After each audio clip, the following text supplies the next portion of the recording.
Welcome to the Slop Farm. Enjoy the video. You start by measuring powder and fats precisely so texture turns out right. Place a heat-proof bowl over barely simmering water. Once steam rises, add chocolate wax powder and coconut oil. Stir gently to combine. You want smooth, lump-free melt. Keep temperature between 50 and 60 degrees C to prevent seizing. Once melted, test viscosity. It should coat a spoon. If too thick, add tiny oil increments. If too thin, briefly cool and stir to thicken. Once your base is fluid, incorporate flavor and texture enhancers.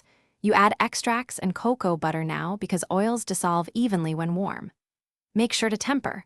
Cool the mixture to 27-28 degrees C to form stable crystals, then warm briefly to 31-32 degrees C to finish. This step gives snap and shine. Pour slowly into silicone molds, moving in a steady stream to reduce air pockets. Tap molds on the counter to release trapped bubbles, then chill until set. You finish by letting pieces firm fully before unmolding to preserve shape and sheen. Flex molds gently and lift out.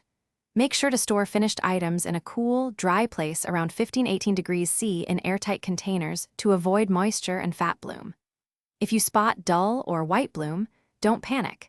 Either remelt and properly retemper the batch, or keep pieces under stable, cool conditions until crystals resettle. One key troubleshooting tip: small reheat.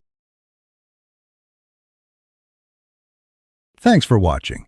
Consider subscribing if we helped you today.